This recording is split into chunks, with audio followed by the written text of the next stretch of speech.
जय श्री राम दोस्तों। स्वागत है आप सभी का भारतीय एस्ट्रोलॉजी चैनल पर। मेरा नाम है अर्पित शुक्ला। दोस्तों, आप सभी ने यह दुखद खबर दुखद समाचार अवश्य सुन लिया होगा। स्वर्गीय अभिनेता इरफान खान अब हमारे बीच में नहीं रहे।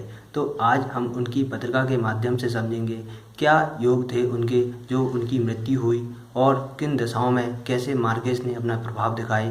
तो एक लर्निंग पार्ट होगा एस्ट्रोलॉजी का। आपको काफ़ी कुछ नया सीखने को और जानने को अवश्य मिलेगा। काफ़ी इंटरेस्टिंग वीडियो रहने वाली होगी। और कैसे उन्होंने अपने जीवन में इतनी उच्च स्तर की सफलता प्राप्त करी। अगर मुझसे कोई पूछे कि सफलता क्या होती है तो मेरे मुख से एक ही नाम निकलेगा, इरफान खान।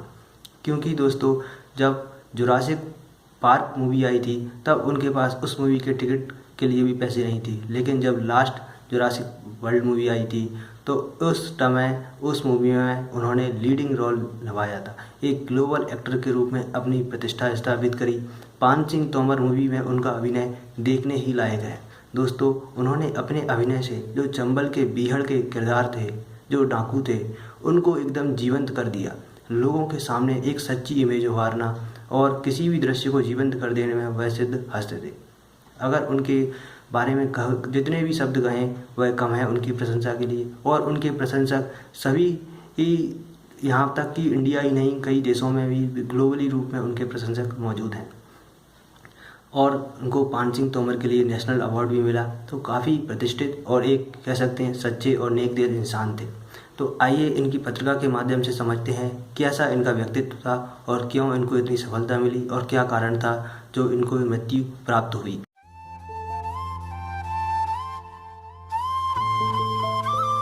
तो आज एक कुंडली विश्लेषण हम करने जा रहे हैं।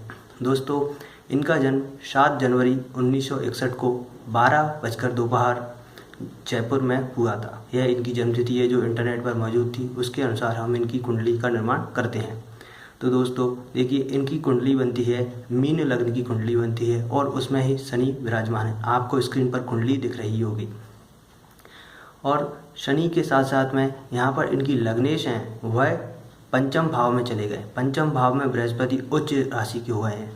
तो देखिए दोस्तों, जब बृहस्पति उच्च हो गया पंचम भाव में, पंचम भाव क्या होता है? पंचम भाव होता है हमारे ज्ञान का होता है और पंचम भाव हमारी शिक्षा का होता है। पंचम भाव से हम एंटरटेनमेंट, फिल्म, मीडिया लाइन देखते हैं। यदि आपको ज्योतिष की थोड़ी बहुत भी समझ होगी तो आप यह आसानी से समझ गए होंगे। 5th हाउस पूरी तरीके से एंटरटेनमेंट, मीडिया और बॉलीवुड लाइन के लिए माना जाता है। तो यहाँ पर 5th हाउस में बृहस्पति का जाना इनको उच्च स्तर की सफलता दिलवाई। और पंचमेश स्वयं भाग्य स्थान में चले गए और यहाँ पर चंद्रमा का भाग्य स्थान में जाना यह दिखाता है इनको धार्मिक चीज़ों के प्रति काफ़ी लगाव था।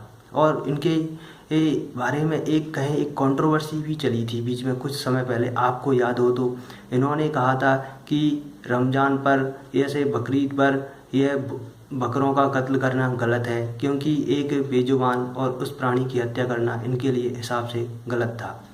और कहीं ना कहीं इन सब चीज़ों का विरोध इन्होंने किया। तो इनकी ही अपनी मुस्लिम कम्युनिटी के लोगों ने इनका विरोध किया। कारण उनकी आस्था के थी कि यह के खिलाफ यह बोले थे। लेकिन बृहस्पति कैसा ग्रह है दोस्तों, आप जानते हैं बृहस्पति ज्ञान का ग्रह है और उच्च स्तर के ज्ञान को दिखाता है। यहाँ पर सहृदयता व्यक्ति के अंदर आती है। बृहस्पति एक सात्विक ग्रह है और ये निश्चित रूप से दया, करुणा, प्रेम, स्नेह, यह सब चीज़ें व्यक्ति के व्यक्तित्व में निश्चित रूप से आती ही हैं। और चंद्रमा भी कहाँ गया? नवम स्थान में, जो कि भाग्य का होता है, धर्म का होता है। तो इन सब चीज़ों को इनकी एक अच्छी समझ और अच्छी आइडियोलॉजी थी। और कहीं ना कहीं इनको हिंदू समाज के लोग भी बहुत अधिक तक प्रेम करते थे। यह समाज कहना थोड़ा मेरे लिए छोटे शब्द होंगे, क्योंकि यह एक वैश्विक नेता थे, इसलिए किसी कम्युनिटी से तुलना करना इनकी थोड़े से कम होगा। लेकिन कहीं ना कहीं इनका प्रभाव सभी लोगों में था और इनकी एक्टिंग के सभी लोग कायल थे। दोस्तों देखिए, इनकी पत्रिका में बृहस्पति का उच्च होना, लग्नेश का उच्च होना अपने आप में एक प्रबल राजयोग बना देता है। और यह बृहस्पति इनकी पत्रिका में 10म भाव के स्वामी भी थे, जो कि पंचम भाव में आ गए। तो पंचम भाव वापस फिल्म, मीडिया, टेलीविज़न, इन सब लाइनों का होता है। तो यहाँ पर इनको उच्च स्तर की सफलता प्राप्त हुई। अब बात करें कि मार्केस ने कैसे इनको मृत्यु दिलवा दी और एक मृत्यु तुल्य कष्ट इनके जीवन में आया। दोस्तों अभी इनको वर्तमान में शुक्र में केतु की दशा और केतु में बुध का प्रत्यंतर चल रहा था और राहु की सूक्ष्म दशा चल रही थी गत समय में। शुक्र की महादशा थी। शुक्र देखिए दोस्तों इस पत्रिका में कहाँ है, अष्टम भाव का स्वामी है। लेकिन इस पत्रिका को समझने से पहले मैं आपको मार्केस की थ्योरी समझा देता हूँ तो आपको थोड़ा समझना आसान होगा। दोस्तों मार्केस वह ग्रह होते हैं जो जीवन में कई बार मृत्यु तुल्य कष्ट देते हैं अथवा मृत्यु का कारण भी बनते हैं। ऐसा नहीं है कि आपको मार्केस की दशा चल रही है तो आपकी मृत्यु हो जाएगी। हो सकता है कोई चुनौतियां, कष्ट, परेशानी अथवा मृत्यु या बीमारी, रोग, नुकसान, आर्थिक नुकसान, भारी समस्याएं इस अवधि में देखने को मिलती हैं। यदि मार्केस अच्छे भी हैं तो भी वह जो कुछ भी देंगे अपनी अवधि में वो कष्ट और संघर्ष के बाद ही देते हैं, उपरांत ही देते हैं। ऐसा मेरा अनुभव रहा है। अब बात करते हैं मार्केस ग्रह कौन कौन से हो सकते हैं। हर लग्न के हिसाब से मार्केस ग्रह बदलते चले जाते हैं। दोस्तों यदि लग्न हमारे जीवन की शुरुआत है तो 12वां भाव हमारे जीवन की मृत्यु कही जाती है। अब 12वां भाव मृत्यु है तो और अष्टम भाव से हम अपनी आयु को देखते हैं, यानी हमारी आयु कितनी होगी। और अष्टम भाव आयु का है तो दूसरी ओर हम इसे मृत्यु का भाव भी कह सकते हैं, यानी व्यक्ति की कितनी आयु होगी तो वह 8th हाउस से पता चलता है। अब ज्योतिष में कुछ सिद्धांत हैं। यदि हम 8वें भाव से 8 भाव आगे चलते हैं तो देखिए हम 8 भाव से आगे गिनते हुए जाएंगे यदि तो पहुँचेंगे हम कहाँ पर, जन्म कुंडली के तृतीय भाव में। आप गिनिए मेरे साथ में 7, 8, 9, 10, 11, 12, 1, 2, यानी हम पहुँच गए यहाँ पर तीसरे भाव में। तो यह कुल स्थान हुए कितने, 8 भाव हो गए, यानी तीसरा भाव भी यहाँ पर मार्केस बन गया। और एक और थ्योरी थी जो मैंने बताई कि 12वां भाव भी मृत्यु का भाव होता है, यानी नाश का व्यय भाव होता है। तो तीसरे का व्यय कौन सा होगा, तीसरे भाव से यदि हम 12 भाव आगे गिनते हुए जाएंगे तो हम पहुंच जाएंगे जन्म कुंडली के द्वितीय स्थान पर। तो द्वितीय स्थान भी मार्केस माना जाता है।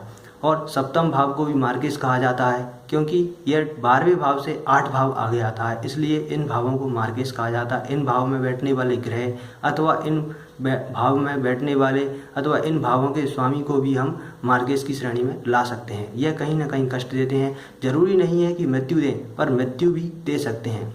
मैं अभी उन योगों की चर्चा नहीं करूंगा कि मृत्यु के क्या क्या योग होते हैं। हम सिर्फ एक कुंडली का विश्लेषण कर रहे हैं तो इसको अपनी कुंडली पर अप्लाई करने का प्लीज़ कोशिश ना करें, क्योंकि कई अलग चीज़ें होती हैं वह इस वीडियो में बता पाना थोड़ा मुश्किल है।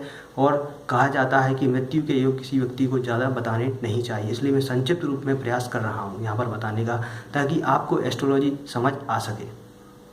दोस्तों जैसा कि मैंने आपको बताया, इनकी शुक्र की महादशा चल रही थी, केतु का अंतर्दशा, बुध की प्रत्यंतर दशा और राहु की सूक्ष्म दशा चल रही थी। शुक्र देखिए दोस्तों यहाँ पर 8वें भाव का लॉर्ड है, जो 8वें भाव का स्वामी है, तो शुक्र मार्केस हो गया यहाँ पर देखिए अब।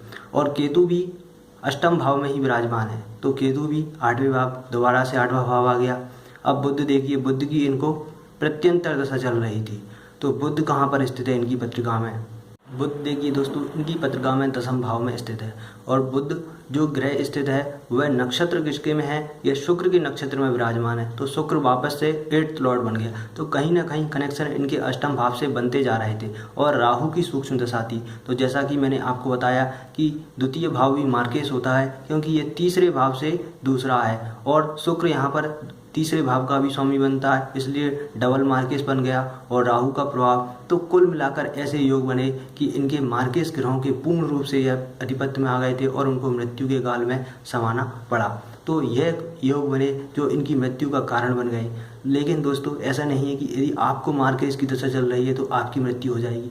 हो सकता है आपको मृत्यु तुल्य कष्ट आए या कोई बीमारी आए, रोग आ जाए, नुकसान हो जाए, आर्थिक रूप से, सामाजिक रूप से प्रतिष्ठा में खराब हो जाए, गलत इल्जाम, झूठे लांछन, आरोप, कहीं ना कहीं पीड़ित करने वाली चीज़ें होती हैं, व्यक्ति को प्रभाव जरूर देती हैं और ये मृत्यु भी दे सकती हैं। यदि इनके प्रबल योग बन जाए मार्केस के तो व्यक्ति की मृत्यु का भी कारण बन जाती हैं। तो दोस्तों आपको यह एनालिसिस कैसा लगा, उम्मीद है आप इस वीडियो को जरूर सराहेंगे। वीडियो को लाइक करेंगे और आपके क्या सजेशंस है इस पत्रिका के बारे में वह आप मुझे बता सकते हैं, और आप क्या डिफरेंट चीज़ें देखते हैं वह हमारे साथ ज़रूर शेयर करिए। धन्यवाद। जय श्री राम दोस्तों, आपका दिन मंगलमय हो। और हम मृतक की आत्मा की शांति के लिए प्रभु से प्रार्थना करते हैं, प्रभु श्री हरि उनको अपने चरणों में स्थान दें। जय श्री राम दोस्तों।